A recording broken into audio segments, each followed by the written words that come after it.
You may be interested to learn that the White House has been destroyed, and we have very credible sources to confirm that it has, in fact, been destroyed, which I will tell you about after mentioning the course. Have they recognized their rightful place as part of the British Empire, or are they still in rebellion? I believe the country is still in rebellion. Unfortunately. Yes, they need to be brought into compliance. This Yes. is true. Very quickly mention the course because, you'll see an ad for it, I'm sure, at some point. But, it's very good, and please buy it. On to, this. So Gavin Newsom, credible source, of course. He is the governor of California, after all. Donald Trump doesn't want you to see this picture. He is literally destroying the White House. This isn't, the win that he thinks it is. I mean, I see that and I'm just like, well... I think if he was destroying Congress... That's even better. People would be on the streets celebrating. Mm-hmm. But the White House, as the seat of imperial power, people might have some more natural affinity to it. It was a nice-looking building, though, wasn't it? Yeah. But if I saw this without any context whatsoever, I'd presume, okay, they're modernising the building in some way. You want the presidential areas to be as up-to-date as possible because you want there to be no technological or infrastructural impediment to them doing their job. So it makes sense that they're going to remodel it eventually. Of course, it's really literally destroyed it, you see. Mm-hmm. Literally destroyed it. I think being reasonable is forbidden. Okay. Yes. It's not allowed. It's 2025. Please get with the program. I mean, if I saw even Biden do this, I'd presume, okay, they're just updating the building. This is not a big deal. He's literally destroyed it. And look, here we go. And Republican Representative Eric Swalwell, he was the dude who banged the Chinese spy Fang Fang. I was wondering if that was him or the other one. Yeah, and I'm pretty sure it's this one. He clears up the literally and figuratively confusion that you might get in this. He is literally and figuratively, so he's covered both options there. Donald Trump has destroyed the White House. And literally, rather than like if he was going for effect, it should have been figuratively. I agree. And literally. For sort of the composition of the tweet, it would work better the other way around. Yes, you're right, actually. But the man is retarded, so it's okay. Mm-hmm. Yes. Senator Pocahontas. This is Trump's presidency in a single photo. Illegal, destructive, and not helping you. Ron Filipkowski? Filipkowski. You could be that. This is a desecration and an abomination. First, he posted an AI video of himself wearing a crown, dumping shit on the heads of American. Then I didn't see that AI. Did you see that AI video? I didn't see that, but I would like. It was a great video. Was it? He was dumping excrement on the heads of some opposition guy. I can't remember his name. Was it Harry Sisson or somebody like that? Oh, okay. Well, it wouldn't surprise me. Yeah. Yes, and it was being dropped from a fighter jet. So it was a bombing run on the He was using the Indian Air Force, was he? Right. Then he starts tearing down parts of the White House. Oh, right. So that isn't very good. The real crowning one is this one from Will Stansel. I don't know why, but some random statue of Robert E. Lee being taken down after public debate or the actual Congress passing a law changing the name of military bases controlled isn't the same thing as Trump unilaterally demolishing the White House overnight, you imbecile. Oh, wow. So Trump is unilaterally making changes to the president's house. Maybe he should have consulted all the other presidents before he did this. Now, for reasons that I cannot explain, just about every response to this is this meme of do be like that, Mr. Does anyone have any idea what's going on here? I don't know what this is all about. The internet being the internet, I think. Right. I've never seen this before now, but I presume it's some sort of meme targeted campaign against him. Yes. Because everyone knows he's a little bit annoying. I mean, I quite like that. Wasn't he the guy who got decimated by Grok? Yes. Wasn't he the one that was Standstill? Yes. I have no idea who he is, but I just like the fact that he's been memed into oblivion. He's a bit like Kathy Newman. If you remember Kathy Newman, of course. To this day, she cannot post anything without somebody, everyone underneath just going, "So what you're saying is," which is very nice. So let's. What is actually being demolished? Was that bit? Was the very ugly part of it. to be honest. Like a small extension. I think it's like a carport or something like that. Mm-hmm. Also, the West Wing is relatively recent addition as well. If you can add things, you can also take them away and rebuild them, right? I would presume.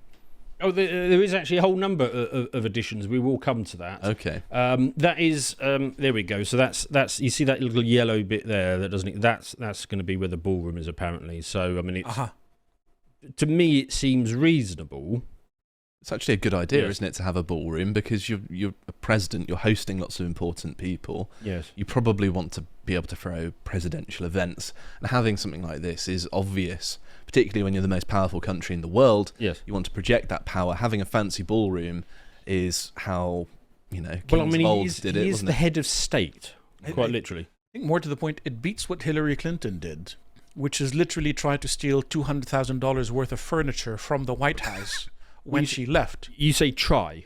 Yes, because There is no try with Hillary Clinton. No. She took $200,000 worth of furniture and gifts. They're like silverware and things like that, like knives and silverware, forks. china, all kinds of things. Unscrewed the light bulbs, no doubt. And then basically she had to give some of it back or pay for some of it or what have you. And I think she ended up only netting $60,000, something like that. Oh, and then she tragic. went on to become, worth. So that's pretty good for a $100 million. burglary, though. It's not bad. Yeah, it's not bad. I mean, as a sort of bit of symbolism, you couldn't do any worse than stealing things from the office you've been assigned to. Yes. Yes. I don't think I've stolen much from here at all, to be honest. No. One thing I found interesting is actually the business end of this whole structure is over here in the West Wing with the Oval Guard. I don't know why. I always assumed the Oval Office was attached to this bit, but apparently it doesn't work like that. That's just a whole load of bedrooms and an entranceway. And then apparently the First Lady's got an office over here, which is as far away as possible from the Oval Office where men get stuff done. I did find this sort of helpful map. So this middle bit is just the residence, and it's it's quite interesting. This, there you go. The library being where Hunter Biden's cocaine presumably something was found, like that. Or allegedly Hunter Biden's cocaine was found. There we go. So presumably the master bedroom is the one the president's in, and then the Lincoln bedroom, isn't that the guest room or something? But there's actually quite a few bedrooms, and there's another floor on top with more bedrooms.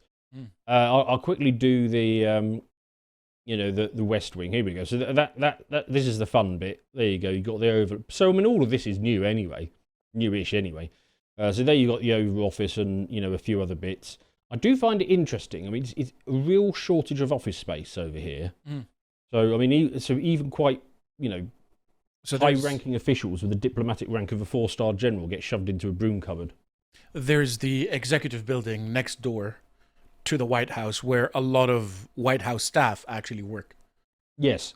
So a lot of people... Was it across the road or something? I think so. Right. I do find it interesting, given the shortage of office space, that the press secretary gets quite a massive room, actually. It's a very important position, isn't it? Some might say the most important. If you have a good press secretary, you don't need any other good people, do you? Yeah, I somehow I just think that's wrong, but I agree with you in principle. Anyway, so the bit we actually sort of want is over here on the East Wing. There you go. It's just got some rooms which look from this floor map like they're not being used. Maybe they're just. We've all got a room like that in our house, haven't we? We just stack stuff up in. And then the First Lady's office and stuff, and so they're going to add a bit on the front or whatever. So I don't think that is actually a huge deal. Let's see how it went when CBS tried to get an expert on to make it sound like this was some sort of war crime or something. And there's always been this growing fascination about the White House and the details inside, from the furniture to who dined there. And this new ballroom, to put this into perspective, is almost twice the size of the entire White House. When you heard about the plans for this new addition in the East Wing, what did you think? I will be honest, I wasn't that surprised. I felt like, okay, it's finally happening. The size is interesting. I mean, the White House is truly on a human scale, which I love. It really reflects America and how we, our leaders live. The White House is the only home really that acts as a home, an office, and a museum that's open for tours, but it is on a human scale. So when you think about Buckingham Palace or Versailles, they're so much larger. But I do think it's something that many administrations have been talking about. I know for sure that the Clinton administration had really recommended to the Bush administration that they consider putting some sort of permanent pavilion up, because they really learned to have the numbers of people that they wanted to entertain. They were constantly having to do tents on a lawn. And Well, that's interesting. So the Clintons recommended to the Bushes that they do exactly this. Right. Because you needed this space. But Yes. I think he's literally and figuratively destroying the White House. Well, I think that's much more important. Well, I mean, that is interesting, isn't it? But the Clintons said, this should definitely be done. So let's check in on the Clintons. Oh, here we go. It's not his house; it's your house, and he's destroying it. No, it's not your house, Hillary, because you lost. It is his house. It is literally and figuratively his house, not your house. So Short memory, Clinton, eh? yes, there we go. Yes, that must be why she forgave Bill. Yes, perhaps. And actually, the White House has received quite a lot of work. So, I mean, during the war, it was the whole inside was gutted because apparently they built the whole thing on sand, Right. and it's not great to build big things on sand. Apparently, There's a metaphor there, isn't there? yes. So that I mean, all of DC is literally in a swamp. yes. So DC I suppose sand is a firm literally footing then. built on a swamp. It's So when- terrible. So when Trump Terrible. said he was going to drain the swamp, everyone presumed he meant combat corruption, but he actually means shore up their infrastructure. Yes, quite possible.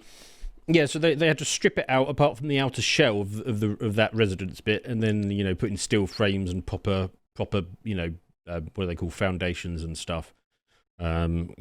Construction experts can let us know in the comments. So yeah, there we are. Bit of foundation so the bloody thing doesn't sink. So yes, there's been quite a lot of major additions that have come along, and I wanted to run through them just to show how ridiculous this is. And you'll catch the theme of this quick enough. So Jefferson, he added colonnades and landscaping, right? And that makes sense because he himself was an architect.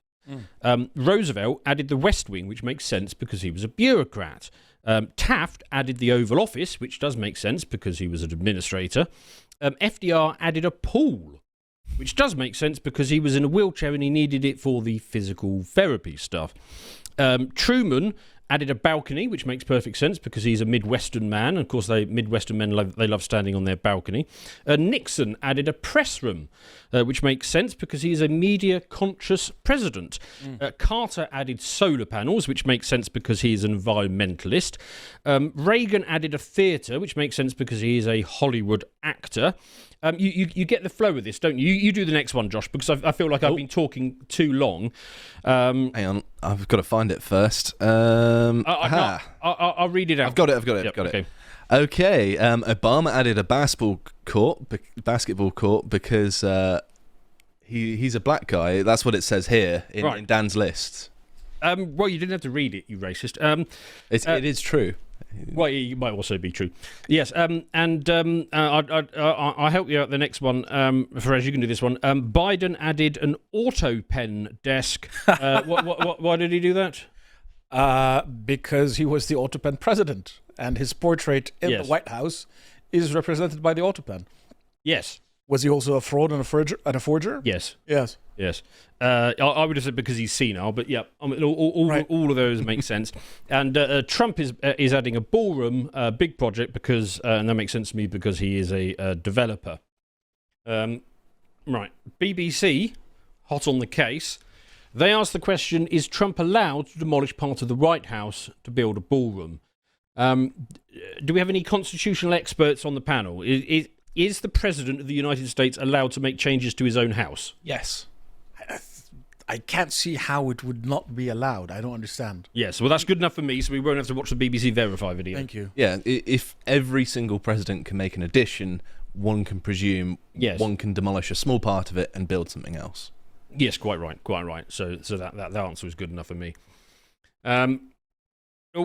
Where's oh no, that I'll tell you what is that? What is that? I'll give you a clue. Let's go all the way back to where we started. Where do we start? We started with Gavin Newsom. Yes. Governor of California. Trump doesn't. He's literally destroying the White House. Now let's go back to the picture I just put up if I can find it again. That is that seems like a photo from the 70s or 80s. No, that is the Capitol Annex Replacement Project. Right. In California. Yeah, I thought it looked like California. And you that's say it's an old photo. Literally, Gavin Newsom's residence. Yes, that was taken in 2021. And involved tearing down the 1950 annex behind the domed Capitol building bit you see there, and being replaced with new modern offices, visitor complex, and an area to house the governor. Interesting. Now the difference is Trump's project is 250 million of privately raised money. Right. This project that you see before you here is 1.1 billion of taxpayers' money. 1.1 billion. Yes. What? That's Seriously? Yes. an extraordinary amount of money. Well, if he's going to be staying single there, presumably building. Newsom wants it to be absolute pucker. Well, presumably he also wants to pass some money to his friends. I mean, the extent of corruption. Oh yes, yes. Is legendary. Everything they do in California enriches Gavin Newsom's friends. I'm sure there is contracts to be awarded left, Isn't right, he and also centre. related to Pelosi somehow? Aren't Newsom and Pelosi related? Yes, they're I didn't related. know that. They're related. You Try and figure it out. Yes. Yeah. I'm relatively sure that.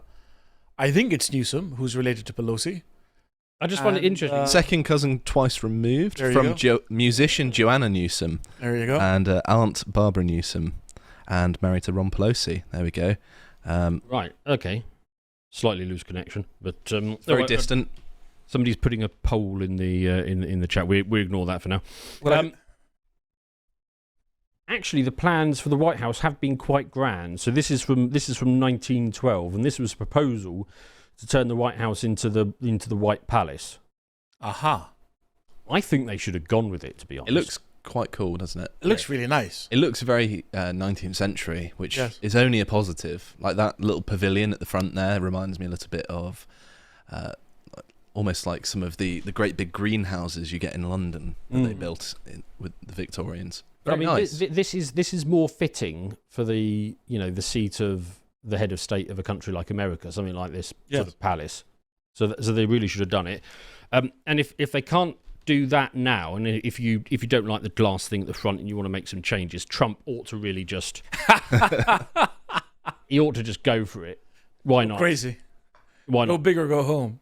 But my point here essentially is that the reason I bring this up as an example is that it's not the way it works is not that you do something outrageous and then people get outraged. Yes. The point is there is a fixed and constant flow of outrage. Yes. And irrespective of what you do, if you do something really, really outrageous, there's still going to be that fixed amount of outrage. If you do nothing at all, or just quite mundane things like get a bit of building work done, Right. you're still going to get that same flow, fixed amount of outrage. They've decided that they want to lose it every time Trump does anything, and that decision has been made and established. Yes. And it doesn't really matter what it is that Trump does or doesn't do. They're still going to lose it in equal. They're still equally going to lose it even when he does something good or bad. Yes. The quality of the topic is of absolutely no relevance. Yes, and this kind of really is my key point. If you're going to get the outrage anyway, and this performative, screeching outrage for doing something mundane, you might as well spend all of your time doing the most radical things possible. Yeah. Just do all of it. Look, they now the whole Trump team is on Blue Sky, and all they're doing on Blue Sky is literally shitposting, Yes. with the explicit objective of driving the left more insane. And if you look at how they're replying to journalists, I mean, one journalist asked a question about one thing or the other, and the reply was, "Your mom." Yeah. Right. Very good. Very clever. It was, he asked who suggested Budapest. Are you aware that in 1994 this and that happened in Budapest, and that's a great betrayal? And the answer was, your mom did. And then a second press officer replies with, your mom. Very good. But this is actually bad because the political discourse has completely collapsed. Well, it is Blue Sky, though. Nobody takes it seriously. No. This was like a sort In of person, like a press conference. Yeah. genuine journalist sending an email to the appropriate offices, blah, blah, blah, rather than right. a shitpost on Blue Sky. Oh, okay. Then they posted it on social media just to sort of emphasize the point. Right. But Okay. political dialogue in the United States does not exist between the two parties. No. It's one side is going to it win. always used to be the left hated us and then we sucked up to them. Yes. But Trump has just changed that. He's like, no, Completely. we hate them too. Yes. Let's just own it. Well, the thing is, criticism is like currency, isn't it? If you inflate it, it becomes increasingly Yes. worthless. Correct. Yes. I also wanted to talk about the other reason I really like this, why I really, really like it. And I'm going to ask Eric Cartman to explain it for me. Before that, I am talking about the oldest threat to America. The greatest enemy America has ever known. You can't possibly mean.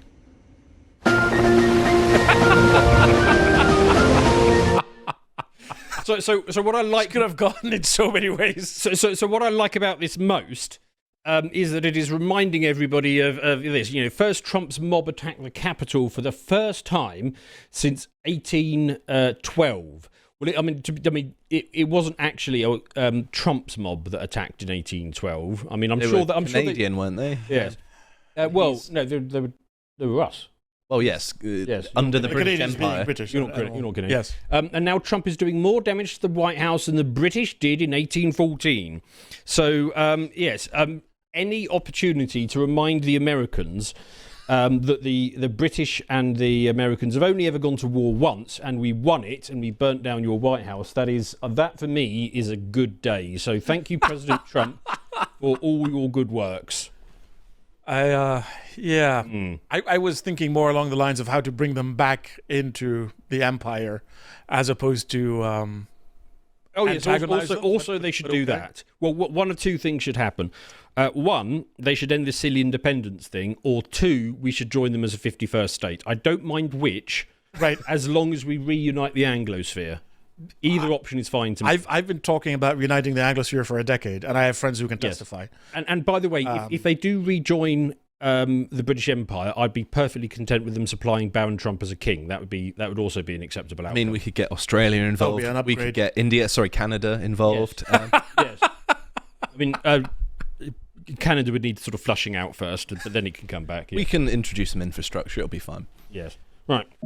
If you would like to watch the full uncut version that is also uncensored, head on over to lotuseaters.com to find out more.